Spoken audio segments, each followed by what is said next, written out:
Hi there, Sean here from Mortgage Architects. So you're thinking about purchasing a rental property or an investment property. So if it's a big property like an apartment building, then we get into the world of commercial mortgages.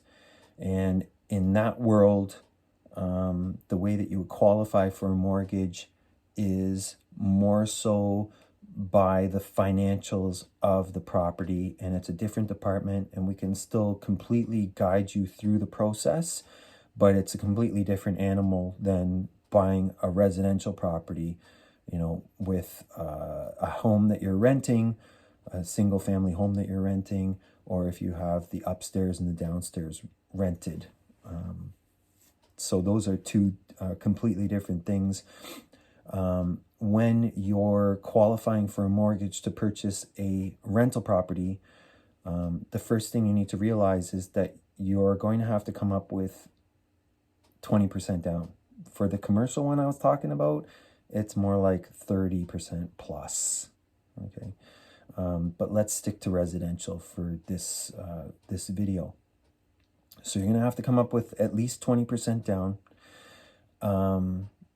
In order to qualify for the mortgage, we're going to have to look at your own personal income, and then also the income that is being generated by the rental property, or the income that can be generated by the property. And when I say can be, sometimes lenders will ask for current leases.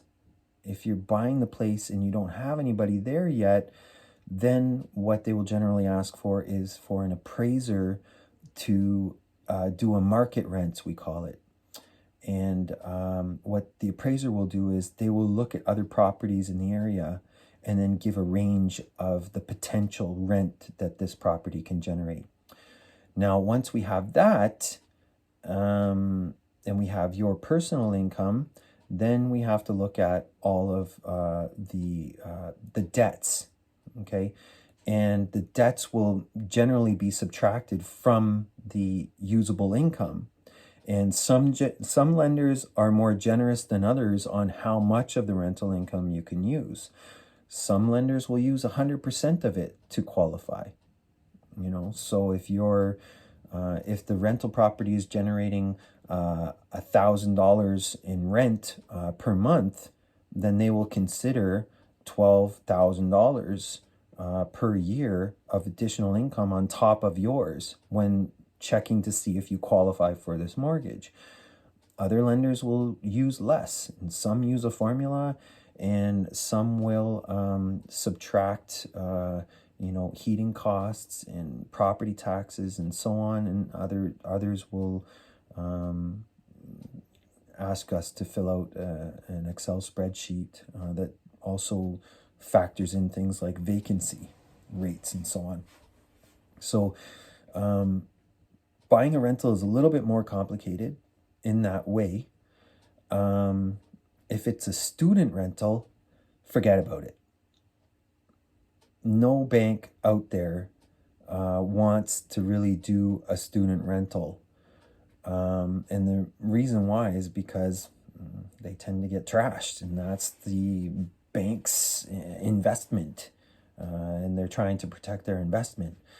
I shouldn't say that no lenders will do it. Some lenders will, very few, and the ones that will require usually more than 20% down. Like we're talking more like 35% down, just to mitigate their risk in those cases.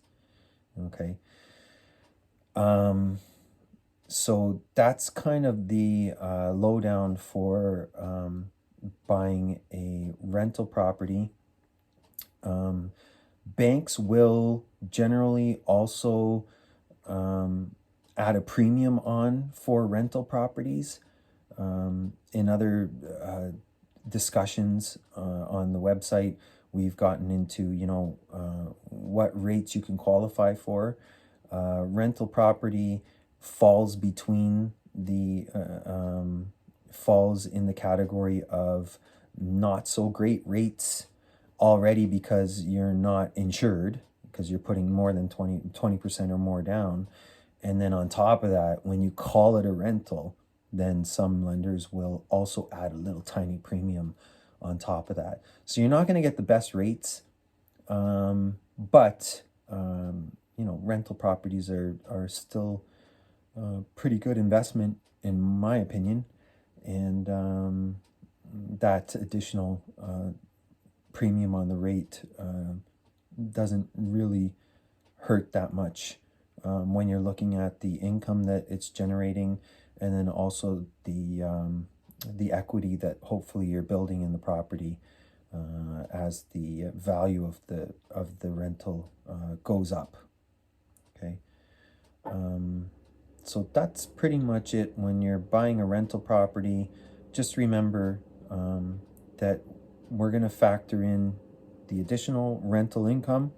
You're going to have to come up with at least 20% down, and they're going to look at the big picture, including your personal debts, including your mortgage on your home that you're living in, and also credit cards and vehicle loans and so on. So we will factor all of that in. And one of the advantages of working with a mortgage broker is that we will structure everything for you in the best way, and then present a nice package to the bank that's going to give you the best chance of success, versus walking into a bank yourself and saying, hey, I'm interested in a rental, and not really having done a lot of background on it first, and knowing how to navigate it to give yourself the best chance.